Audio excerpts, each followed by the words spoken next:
So I want you to picture this. It's Newtown, Connecticut. Yep. November 19th, 1986. And it's 4 o'clock in the morning. And we are not talking about, like, a light dusting of snow. No, this is a full-blown blizzard. Visibility is basically zero. The roads are a sheet of ice. Any sane person is at home buried under blankets. But not on this one bridge, the one overlooking Lake Zoar. There's a truck parked there. Mm-hmm. And hooked up to it is this huge industrial machine just roaring in the middle of the storm. Woodchipper. A man is just standing there in the freezing cold, feeding things into this massive wood chipper. And it's pointed right over the river. A snowplow driver actually goes past, and he sees this silhouette and just thinks, what on earth is going on? I mean, you'd think you were hallucinating. Who's doing yard work in a blizzard at 4 a.m.? That moment, that just bizarre image on the bridge, that's the thread that unravels one of the biggest forensic cases in American history. We are doing a deep dive into the disappearance of Helle Crafts. This case is, I mean, it's legendary. People know it as the Woodchipper Murder. Right, which is memorable, obviously. But the real reason it's so important is that it was a huge legal gamble. It was the very first time in Connecticut history that prosecutors got a murder conviction without a body. And that's our mission for this deep dive. We're going to look at how you prove a murder when the killer has literally done everything possible to erase the victim. We're talking about a case where the key evidence wasn't a body, but a few ounces of just debris. It's really the story of a so-called perfect crime colliding head-on with the dawn of modern forensic science. And it all starts with a couple who, from the outside, seem to have it all. Helle and Richard Crafts, they lived in this nice upscale home in Newtown. Helle was a flight attendant for Pan Am, originally from Denmark. Everyone said she was just this amazing, devoted mother to their 3 kids. And then there's Richard. I mean, if you were casting a movie villain, Richard Crafts is your guy. His resume is almost unbelievable. Right. He was a commercial pilot for Eastern Airlines, made good money, but before that, a Marine. And even before that, He flew for the CIA. Air America. That's the one. Flying covert missions in Southeast Asia. So this is a guy who is trained to operate under pressure in secret. A guy who knows how to clean up a mess. And on top of everything else, he was a part-time police officer in town. Which is, I mean, that's a massive conflict of interest just waiting to happen. Oh, absolutely. He had a police radio in his car. He knew the shifts, the procedures. And the local cops saw him as one of us. Exactly, that blue wall of silence. So when questions started coming up later, he got the benefit of the doubt for way too long. But behind closed doors, things were toxic. Right. Richard was a serial cheater. And Helle knew it. She finally had enough and hired a private investigator, a guy named Keith Mayo. And he got the goods, right? Oh, yeah. He got photos, caught Richard dead to rights. He gave the evidence to Helle, and that was it. She told Richard she wanted a divorce. For Richard, this wasn't just about emotion. It was about losing control. And maybe more importantly, his money. He saw Helle as a liability he needed to manage, and Helle, she knew he was dangerous. This part is so chilling. It is. She told her friends point blank in the days before she vanished. If something happens to me, don't think it was an accident. She knew. She absolutely knew she was in danger. Okay, so let's set the timeline. November 18th, 1986. Helle gets home from a flight from Germany. A friend drops her off around 7 p.m. The storm is just starting to roll in. She walks in the front door. And that is the last time anyone ever saw her alive, besides Richard. The next morning, Richard starts his cover-up, and he's sloppy. He tells one person Helle went to Denmark to see her sick mother. Easy enough to check. Right. Friends call the mother. She's fine. She hasn't heard from Helle. So he pivots. He tells someone else, oh, she's in the Canary Islands with a friend. It's just so arrogant. Like he didn't even care if the lies were good? Exactly. But he didn't count on the nanny, Dawn Marie Thomas. She was in the house. What did she see? She woke up at 6 in the morning, and Richard is in a panic. He's rushing her and the kids out of the house. Yeah, the power was out. Yep. Which is true in some parts of town. But he was just clearing the house. He needed everyone gone. When she came back, she saw something in the master bedroom. A dark stain on the carpet.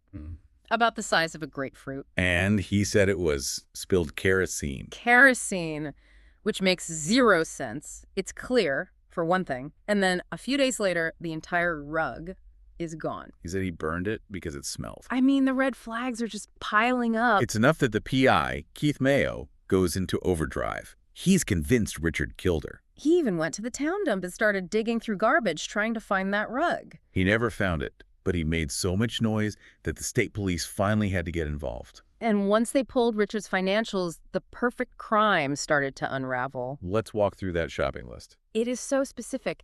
In the days leading up to Helle's disappearance, he buys a new Ford truck. And he demanded they put a heavy-duty towing hitch on it, right then and there. He wouldn't wait. Then he buys new bed sheets, a comforter, a shovel. And a big Westinghouse chest freezer. Yeah. A freezer that was never, ever found in that house. Police searched everywhere. No freezer. And then, the main event, the rental. He goes and rents an Asplin Badger Brush Bandit. Which sounds like a cartoon character. It's a beast, a commercial-grade wood chipper that can chew through a 12-inch log in seconds. And he rents this monster right as a blizzard is about to hit. So now the police have this horrifying theory taking shape. Richard kills Helle in the bedroom, Mm-hmm. puts her body in the new freezer to make it easier to handle. Then, in the middle of the storm, he drives to the bridge, dismembers her body with a chainsaw, and feeds the remains through the chipper into the river. It's a terrifyingly smart plan. If it works, there's nothing left. No body, no crime. And that's the legal wall they hit, corpus delicti. The body of the crime. Right. Back then, the thinking was you can't convict someone of murder if you can't even prove the victim is dead. The defense just says she ran away. So they had to prove two things: that Helle was dead and that Richard killed her. And to do that, they brought in the legend, Dr. Henry Lee. Head of the state forensic lab. This case basically made him a suture star. He knew they needed physical proof from that riverbank, but it was a mess. Snow had melted, the river had risen. So they start at the house. Dr. Lee uses luminol, chemicals that find blood even after it's been cleaned, and he finds it. Invisible blood spatter on the side of the mattress. Typo. Same as Helle. It is, but typo is common. It's not a smoking gun. The real work was at the river. And that search sounds like a nightmare. Oh, it was. They were melting frozen slush, sifting through mud and leaves, looking for things the size of a grain of rice. And they start finding things. Slowly. First, hair. They found 2,660 strands of bleached blonde hair, just like Helle's. Okay, but hair's not definitive. True. Then they find tiny bits of human tissue and bone fragments. And this is where the science gets really wild. Yeah. How do you prove a woodchipper made those marks? They did an experiment. Dr. Lee's team took a pig carcass. A pig. A pig, and they put it through a similar woodchipper to see what the blades did to the bone. That is dedication. It's science. And they saw the chipper didn't crush bone, it sheared it. It left these unique parallel cuts, microscopic grooves. And the bone fragments from the riverbank. They had the exact same mechanical signature. It proved a machine did this. The chipper left its fingerprints. It did, but they still needed to tie it to Helle. They found a piece of a fingernail, painted pink. The nanny confirmed it was her shade. Matched a bottle on her dresser. Then divers find the chainsaw in the river. Serial number filed off. Of course. Oh. But the lab used acid and restored it, traced right back to Richard Crafts, and inside it, human tissue and hair that matched Helle. But the defense can still argue it could be anyone's. And that's where they found the Holy Grail. Among all that debris, they found one single tooth cap. A needle in a haystack doesn't even begin to cover it. It's a miracle. They brought in a forensic dentist, Dr. Lowell Levine. He compared it to Helle's dental records. A perfect match. A perfect one-of-a-kind match. That single tooth was the legal proof that Helle Crafts was dead. So they arrest him. The trial starts. And with all this science, you'd think it's a slam dunk. It wasn't. The first trial, in 1988, ended in a hung jury. How? After all that? One juror. Just one guy. He walked out and refused to convict. He just couldn't accept a murder conviction without seeing an actual body. Unbelievable. That must have been devastating. It was. But they retried him in 1989 in a different town. And this time, the jury got it. And Richard's defense was that he passed a lie detector test, right? He did, which is a great lesson in how psychopaths work. He felt no guilt, no stress, so the machine couldn't detect a lie. But the jury saw through it. They did. They convicted him, sentenced him to 50 years. The case became a cultural touchstone. I mean, the movie Fargo and that famous woodchipper scene. That was directly inspired by this case. It became the ultimate suburban horror story. So 50 years, justice is served. Richard spends the rest of his life in prison. Except that's not what happened. No. No. And this is the part that I think is really hard for people to swallow. Back in the 80s, Connecticut had these laws about statutory good time. What does that mean, like parole for good behavior? Not even that subjective. It was pure math. A way to control prison overcrowding. If you followed the rules, you automatically got time shaved off your sentence. And Richard, being ex-military. He was the model prisoner, followed every rule, did his job, kept his head down, and he calculated his way right out of that 50-year sentence. So, where is he now?